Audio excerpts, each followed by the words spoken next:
Aku tidak pernah membayangkan bahwa sebuah mobil sederhana bisa membawa begitu banyak beban, atau bahwa sesuatu yang terlupakan di dalamnya mampu membuka kembali luka yang kupikir sudah sembuh.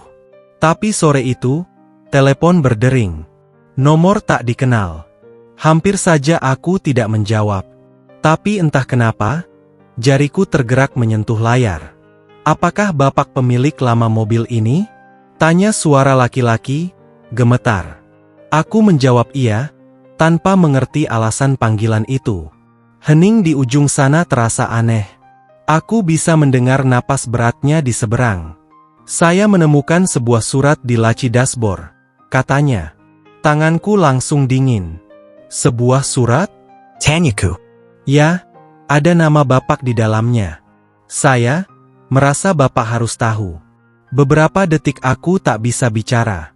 Tenggorokanku tersambat. Perasaan campur aduk antara terkejut dan takut naik ke dada. Surat itu. Dia melanjuta, suaranya bergetar.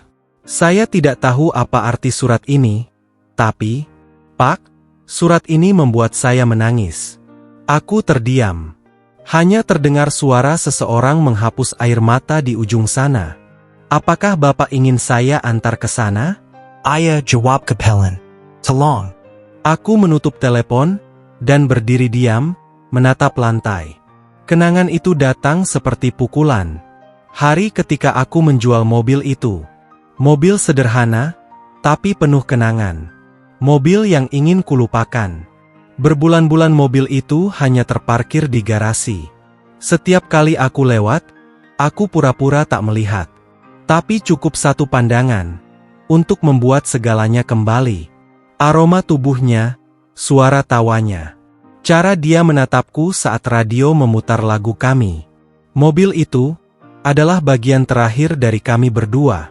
Dan aku sudah tak sanggup lagi. Keputusan untuk menjual datang begitu saja. Tanpa banyak pikir.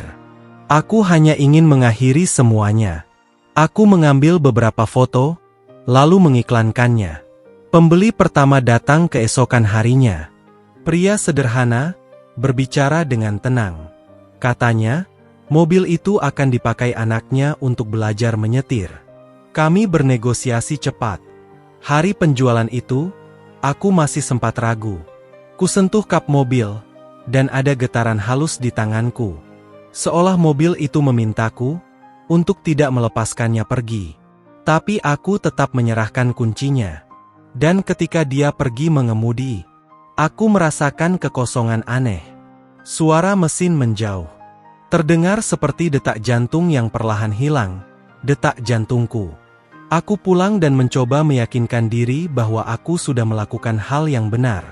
Tapi malam itu, keheningan terasa lebih besar. Seolah rumah menjadi lebih kosong. Seolah dia pergi lagi untuk kedua kalinya. Hari-hari berikutnya, aku memaksa diri untuk menjalani hidup. Kerja, rumah, Kopi dinjen. tapi setiap malam, aku bermimpi tentang mobil itu. Kadang dia duduk di kursi penumpang. Kadang aku sendirian, menyetir di jalan-jalan yang tak pernah ada. Selalu mimpi yang sama. Selalu beban yang sama. Aku terbangun dengan keringat dingin, jantung berdegup kencang, dan perasaan bahwa ada sesuatu yang tertinggal di belakang. Ketika pria itu menelepon dan mengatakan ia menemukan surat, aku mengerti. Itulah dia. Itulah yang kurang. Aku turun ke lobi untuk menunggu. Amplop itu tua, kekuningan, dan namaku tertulis dengan cara yang bisa kukenal bahkan dengan mata tertutup. Tulisan tangannya. Tanganku bergetar. Aku tak punya keberanian untuk membukanya di sana. Aku naik ke apartemen, duduk di meja, dan menatap amplop itu selama beberapa menit. Aku teringat hari ketika dia pergi. Hujan turun. Dia masuk ke mobil, duduk di kursi penumpang, dan terdiam. Aku juga diam. Beberapa menit kemudian, dia berkata, "Aku menulis sebuah surat. Biarkan di mobil, untuk saat kamu ingin mengerti." Saat itu, aku mengabaikannya. Kupikir itu hanya drama. Aku tak pernah mencari surat itu. Dan, jauh di dalam hati, mungkin aku memang tak pernah ingin menemukannya. Tapi sekarang, surat itu ada di sana. Menangyuku. Berbulan-bulan kemudian, diserahkan oleh tangan seorang asing. Aku menarik napas dalam-dalam, dan membukanya. Kertas itu berbau seperti dirinya. Tulisan tangannya lembut, sedikit bergetar di tepinya. Jika kamu membaca ini, tulis baris pertama. Itu karena kamu pasti sudah menyadari bahwa beberapa hal tidak bisa diperbaiki oleh waktu. Jantungku berdetak lebih cepat. Aku terus membaca, perlahan. Aku mencoba untuk tetap tinggal, tapi keheningan di antara kita menjadi terlalu keras. Kamu berhenti mendengarkanku. Dan aku mulai berteriak di dalam diri. Kata-kata itu terasa hidup. Setiap kalimat adalah kenangan. Setiap koma adalah luka. Mungkin kamu pikir masalahnya adalah jarak, kelelahan, pertengkaran. Tapi yang benar-benar memisahkan kita adalah ketakutan. Ketakutan untuk tampak lemah. Ketakutan untuk berkata, "Aku butuh kamu." Mataku mulai panas. Dia memang selalu begitu. Mengatakan kebenaran tanpa berteriak. Aku melanjutkan. Jika suatu hari kamu memutuskan untuk menjual mobil itu, jangan menyalahkan diri sendiri. Tapi ketahuilah bahwa mobil itu menyimpan semua yang tak sempat kukatakan. Dan jika seseorang membaca surat ini, biarlah dia tahu. Kita hanya benar-benar kehilangan ketika mencoba melupakan perasaan kita. Aku menutup amplop itu perlahan. Tanganku bergetar. Dan untuk pertama kalinya setelah sekian lama, aku menangis. Bukan tangis karena rindu, tapi karena pengakuan. Malam itu, aku tak bisa tidur. Kubiarkan surat itu di atas meja. Q-tap. Dan kupikirkan betapa seringnya hidup mencoba berbicara pada kita. Dan kita pura-pura tidak mendengarnya. Pembeli itu menangis karena dia merasakan apa yang dulu kuabaikan untuk kurasakan. Karena surat itu, yang seharusnya untukku, ternyata juga berbicara padanya. Dan mungkin memang begitu. Cara hidup menyembuhkan kita. Mengembalikan apa yang berusaha kita kubur. Berjam-jam aku memikirkan apa yang harus kulakukan. Bagian dari diriku ingin melupakan lagi. Bagian lainnya, ingin berterima kasih. Akhirnya, aku memutuskan untuk menulis surat baru. Bukan untuknya. Untuk diriku sendiri. Aku mengambil selembar kertas kosong dan mulai menulis. Jika suatu hari seseorang menemukan surat ini, biarlah dia tahu. Aku telah belajar. Tidak setiap perpisahan adalah kehilangan. Kadang, itu adalah awal dari pengampunan. Kilopat. Kusimpan di dalam amplop. Dan kularikan ke dalam laci. Bukan di mobil, tapi di rumah. Karena kini aku tahu. Yang harus dijual bukan mobilnya, tapi rasa bersalahnya. Keesokan paginya, telepon berdering lagi. Nomornya sama. "Pak, maaf mengganggu lagi. Saya perlu bicara dengan Bapak," katanya, suaranya masih bergetar. "Tidak apa-apa," jawabku. "Silakan." Ada jeda singkat, disusul helaan napas berat. Saya membaca surat itu lagi. Saya menunjukkannya kepada istri saya. "Saya mengerti," gumamku. Dan, kenapa? Karena, apa yang tertulis di dalamnya terasa seperti ditujukan untuk saya juga. Dia bercerita bahwa beberapa bulan terakhir, pernikahannya berada di ujung tanduk. Pertengkaran. Keheningen. Harga diri. Semuanya sama. Katanya, saat membaca surat itu, dia merasa seolah seseorang menulisnya khusus untuknya. Hari itu saya berniat meninggalkan rumah, akuinya. Tapi setelah membaca kata-kata itu, saya berubah pikiran. Aku terdiam, mencoba mencerna semuanya. Bukan hanya tentang diriku lagi. Surat itu telah melintasi waktu dan menyembuhkan kisah lain. "Bapak tidak tahu seberapa besar kebaikan yang telah Bapak berikan pada saya," katanya. Kali ini dengan suara yang mantap. Saya kira saya membeli sebuah mobil. Tapi yang saya terima adalah sebuah pelajaran. Air mataku kembali mengalir. Diam. Bukan karena rindu, tapi karena rasa syukur. Hari-hari pun berlalu.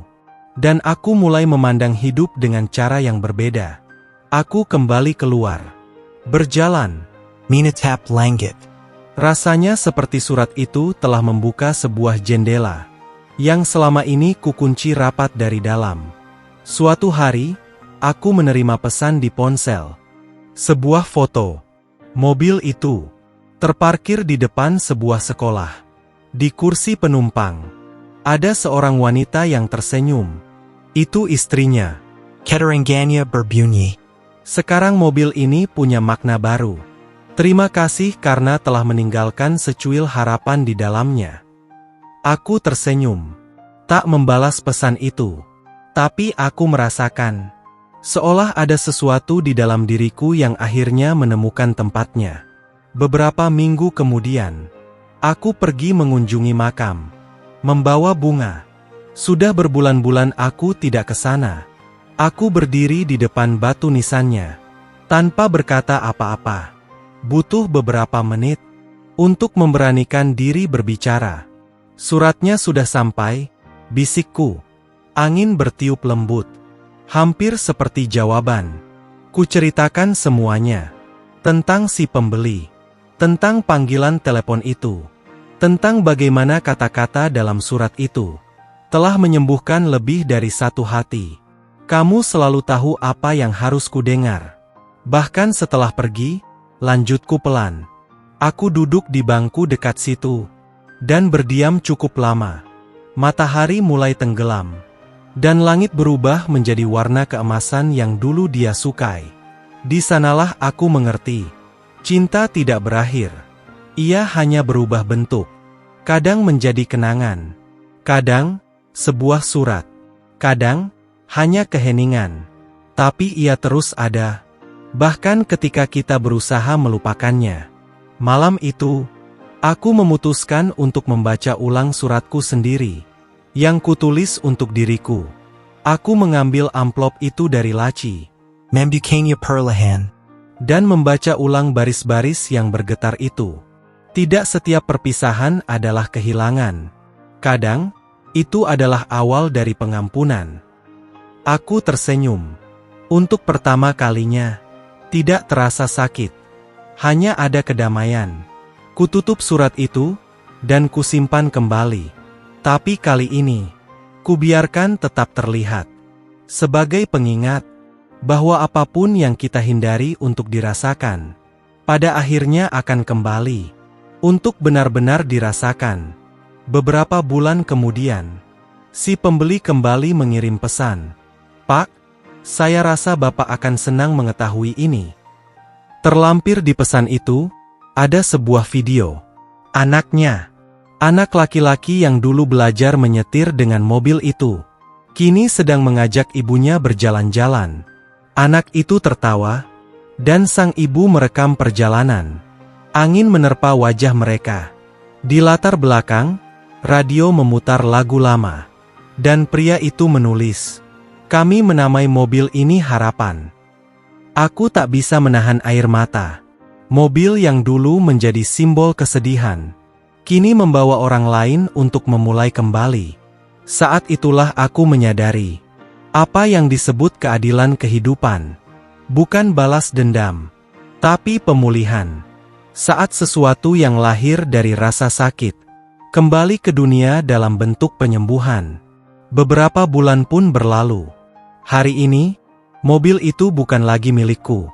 Tapi setiap kali aku melihat yang serupa di jalan, aku merasakan kehangatan di dada. Seolah sebagian diriku masih ada di sana. Aku belajar bahwa hidup tidak benar-benar mengambil apapun dari kita. Ia hanya memindahkannya ke alamat lain. Cinta. Hinangon. Kesalahan. Semuanya menemukan tempat baru untuk tetap ada. Kadang, tempat itu adalah hati seseorang yang mungkin tak akan pernah kita kenal. Seperti pembeli itu. Seperti istrinya, seperti anak mereka, yang kini mengemudi sambil tertawa, tanpa tahu bahwa mobil itu dulu pernah menjadi simbol perpisahan. Hari ini, ketika aku mengingat semuanya, aku tidak lagi memikirkan tentang akhir. Aku memikirkan apa yang dimulai setelahnya. Surat darinya tidak menghukumku. Ia membebaskanku. Dan pada akhirnya, itulah yang selalu dia coba lakukan. Mengajarkanku untuk tidak lari dari perasaanku sendiri. Aku menutup mata dan masih bisa mendengar suaranya berkata, "Bukan waktu yang menyembuhkan, tapi kebenaran." Dan dia benar. Kebenaran selalu kembali. Kadang dalam bentuk surat, kadang dalam bentuk panggilan dari seseorang yang tak kita kenal. Tapi ia selalu kembali. Jika kisah ini menyentuh hatimu, jika suatu saat kamu juga pernah menyimpan sebuah surat, sebuah keheningan, atau cinta yang tak bisa dihapus oleh waktu, bagikanlah video ini. Mungkin seseorang di suatu tempat perlu diingatkan bahwa penyembuhan tidak datang dari melupakan, tapi dari keberanian untuk merasakan. Dan jika kamu percaya, seperti aku, bahwa selalu ada awal baru tersembunyi di balik setiap akhir, berlanggananlah ke kanal ini. Di sini, setiap kisah adalah pertemuan dengan sisi paling jujur dari diri kita. Setiap kata adalah langkah menuju kelegaan. Aktifkan lonceng notifikasi. Dan mari berjalan bersamaku melewati kisah-kisah yang menyentuh, yang mengingatkan, dan yang menunjukkan bahwa waktu mungkin bisa membawa orang pergi, tapi tidak pernah apa yang benar-benar kita rasakan. Karena terkadang, apa yang dunia sebut sebagai akhir, hanyalah awal dari cara baru untuk terus berjalan.